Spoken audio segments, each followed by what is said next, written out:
John Adams was a grumpy, frumpy guy from Boston. He was a principled lawyer. He successfully defended the British soldiers involved in the Boston Massacre, and he was a relentless public servant.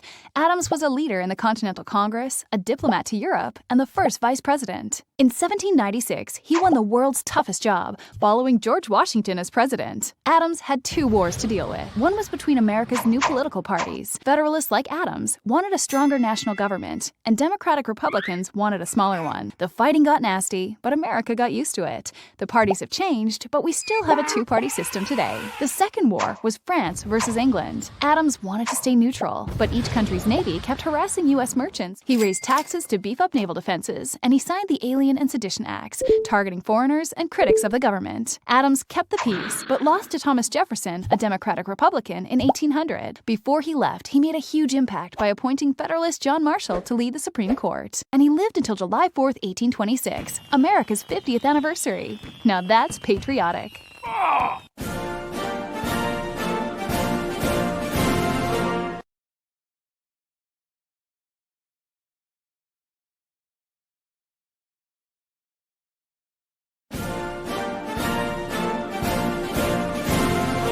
John Quincy Adams served his country from boyhood until literally the day he died. Born in 1767 near Boston, he wasn't even a pimple-faced teen when his dad took him to Europe as a personal assistant on diplomatic missions. He grew up to be America's best ambassador and its worst smiler. He was a hit as Monroe's Secretary of State. But he wasn't a lock for president in 1824. There were 4 candidates, including Andrew Jackson, but no one got enough votes to win outright. The House of Representatives voted and chose Adams for president. Why the House of Representatives voted for Adams is the big problem. In what was called a corrupt bargain, Adams made Henry Clay, the Speaker of the House, his Secretary of State, apparently in exchange for Clay supporting Adams. JQA was an honest guy, but it looked like a bribe. And Andrew Jackson, who got the most votes, was the sorest loser ever and helped make Adams' presidency miserable. Adams supported Clay's plan, called the American System. It involved building roads, canals, a national university, and more. Jackson also had a plan. It involved all his pals in Congress blocking everything Adams wanted. Jackson won their rematch in 1828, but Adams won a House seat in 1830 and helped lead the anti-slavery movement.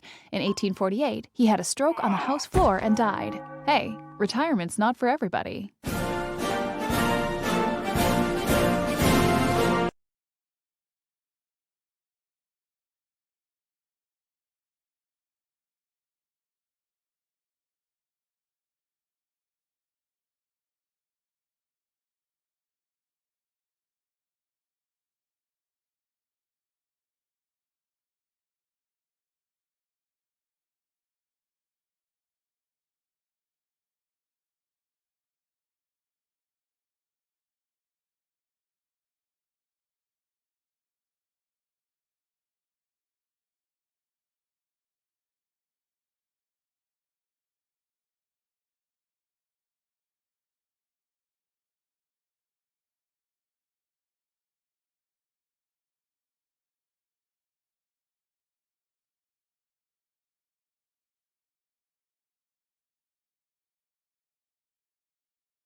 I have returned from Penn's Hill, where I have been sitting to hear the amazing roar of cannon, and from whence I could see every shell which has been thrown. How many of our dear countrymen must fall? I went to bed about 12 and rose again a little after 1. I could no more sleep than if I had been in the engagement. The rattling of the windows, the jar of the house, and continual roar of 24-pounders.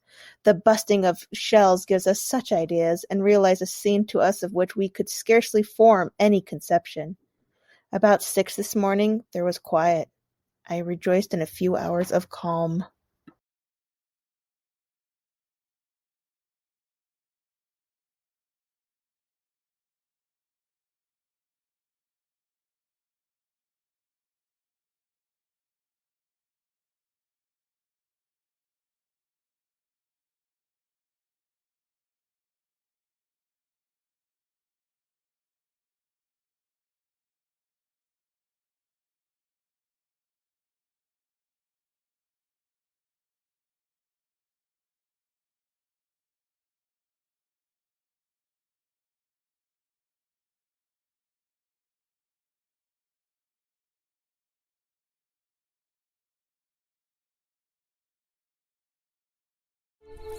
During his service to Congress, John Quincy Adams returns often to Peacefield.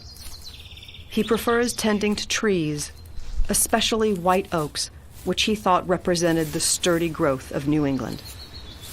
His wife, Louisa, is not always pleased with his hobby. She made protest when he carried off her best cut glass bowls to plant with acorns or peach stones, that he might see the roots grow.